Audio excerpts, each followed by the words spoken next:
उत्तर प्रदेश के कानपुर में डॉक्टर दंपति की नाबालिग बेटी के साथ हुक्का बार में रेप के आरोपी विनय ठाकुर को पुलिस ने गिरफ्तार कर लिया है। उसके बाकी दोस्तों को अरेस्ट करने के लिए पुलिस दबिश दे रही है। नाबालिग लड़की ने आरोप लगाया था कि विनय ठाकुर ने जबरन हुक्का पिलाया, फिर कोल्ड ड्रिंक में नशीली दवा पिलाकर दरिंदगी की। इसके बाद वह अपने 7 दोस्तों के साथ सुनसान जगह ले गया, वहां उसे मारा पीटा, शरीर को कई जगह नोचा। यही नहीं, गैंगरेप करने की भी कोशिश की।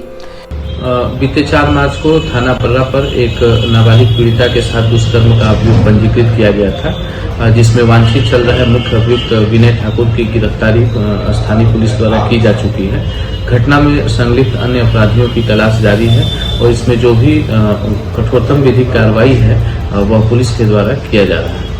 आरोपियों के चुंगल से किसी तरह छूटकर बदहवास हालत में घर पहुंची लड़की ने घर वालों को आपबीती बताई। इसके बाद पिता की तहरीर पर बर्रा थाने की पुलिस ने 3 नामजद और 5 अज्ञात लोगों के खिलाफ रेप समेत अन्य धाराओं में FIR दर्ज की है। लड़की के पिता कानपुर में प्राइवेट डॉक्टर हैं, जबकि मां सरकारी डॉक्टर हैं।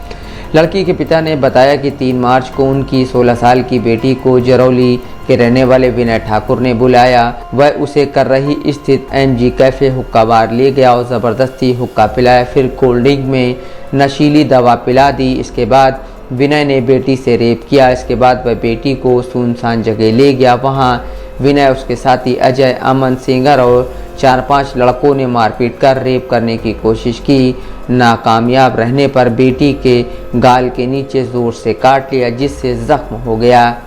DCP साहब सलमान ताज पटेल ने बताया, नाबालिग लड़की के पिता ने तहरीर दी है। इसमें जरौली निवासी विनय ठाकुर, अजय और अमन सेंगर समेत 4-5 अज्ञात लोगों को आरोपी बनाया गया है। तहरीर पर उनके खिलाफ रेप, मारपीट, जान से मारने की धमकी देना, पॉक्सो एक्ट, नशीला पदार्थ देने, बलवा समेत अन्य गंभीर धाराओं में रिपोर्ट दर्ज की गई है।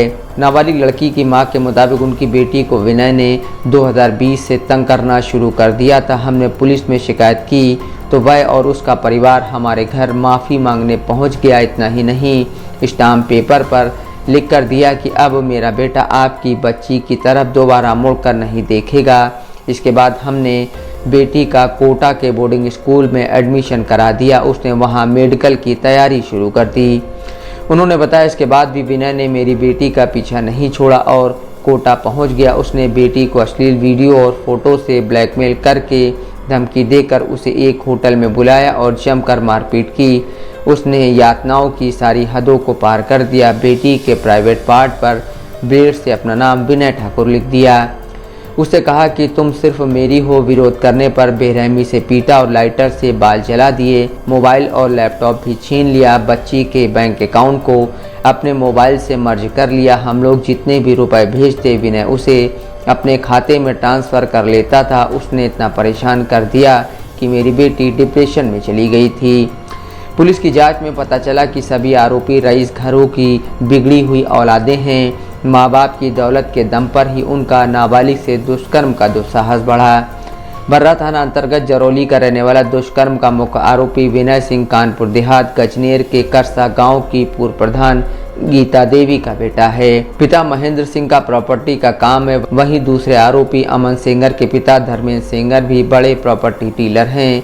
सूत्रों के मुताबिक उन्होंने खाड़ेपुर में करोड़ों रुपए की जमीन बेची है। सूत्रों के मुताबिक सभी आरोपियों का अधिकांश समय इलाके के हुक्का बारों में नशेबाजी करते हुए बीतता है।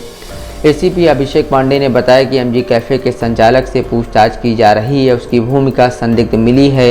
उन्होंने बताया, आरोपियों की गिरफ्तारी के लिए टीमों को एक्टिव किया गया है। जल्द ही सभी आरोपियों को गिरफ्तार कर लिया जाएगा।